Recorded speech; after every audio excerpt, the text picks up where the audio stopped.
নমস্কার বন্ধুরা, আমি দেবজ্যোতি ওরফে রান্তু। আপনারা দেখছেন রান্তুর ছাদ বাগান।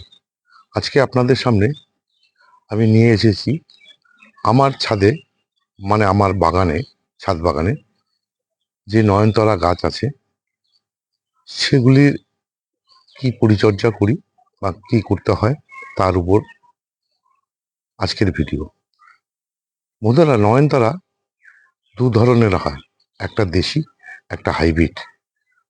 এটা হচ্ছে দেশি গাছ। দেখুন দেশি গাছগুলি কিভাবে ফুল ফুটে আছে। দেশি নয়নতারা গাছগুলোর কিন্তু একটা ধর্ম আছে, এরা বর্ষার সময় বেশি ফুল ফোটে।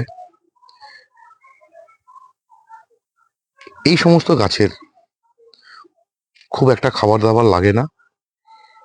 আপনার বাড়িতে যদি একটা গাছ থাকে, সেই গাছের থেকে অসংখ্য গাছ তৈরি হয়ে যায় এমনি এমনিতেই। আপনার বাড়ির ছাদের প্যারাপিটের যে আছে, দেখবেন এই গাছের বীজ পড়ে এমনি এমনি গাছ তৈরি হয়ে যায়। কিন্তু যেহেতু আমরা টবের মধ্যে গাছগুলোকে করি, সুতরাং তাদের কিছু না কিছু খাবার দাবার দিতেই হয়। সেসব নিয়েই আজকে এই ভিডিও। এই যে বন্ধুরা দেখছেন আপনার নয়নতারা গাছ, এই নয়নতারা গাছে বর্ষার সময় কোনো খাবার দিতে লাগে না। বৃষ্টির জলেই এদের নিজেদের খাদ্য নিজেরাই তৈরি করে নেয়। এই বর্ষার মধ্যে আমি এই গাছগুলোতে কোনো ধরনের খাবার দেই না। তবে মাসে দুবার আমি 10-26-26 বলে যে সুফলাটি আছে, সেটা আমি 10-12 দানা করে প্রতিটি গাছের টবে দিয়ে দিই। আর ফাঙ্গিসাইড এবং কীটনাশকটা প্রতি সপ্তাহে স্প্রে করে যাই। এবার চলুন আপনাদেরকে দেখাচ্ছি আমার হাইব্রিড গাছগুলি। এই দেখুন বন্ধুরা, হাইব্রিড গাছগুলি। হাইব্রিড গাছগুলি কিন্তু একটা ধর্ম আছে, এরা কিন্তু বৃষ্টির জল একদমই সহ্য করতে পারে না। তাই আমার এই যে হাইব্রিড নয়নতারা গাছগুলি আছে, এই গাছগুলিকে আমি আমার বারান্দাতে এনে রেখেছি। আর এই যে হাইব্রিড গাছের ফুলগুলো কিন্তু এই বর্ষার সময় একটু কম ফোটে। এই গাছের ফুলগুলো আবার কিন্তু শীতের সময় ভালো ফোটে। যদিও দেশি ভ্যারাইটির গাছগুলি ফোটে, কম ফোটে। বন্ধুরা দেখুন, এই যে আপনাদেরকে যে বলেছিলাম, এই যে দেশি নয়নতারাটা দেখুন এমনি এমনি তৈরি হয়ে গেছে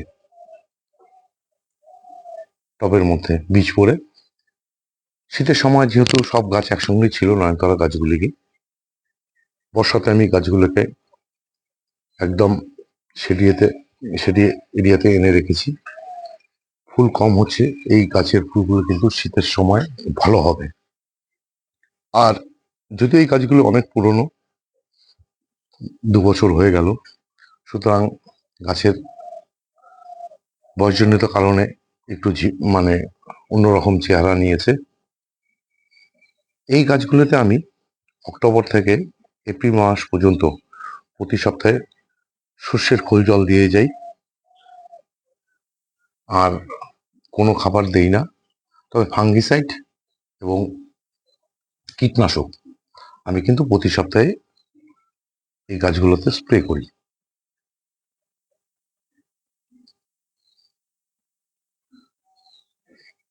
এই ছিল আজকে নয়নতারা গাছের পরিচর্যা।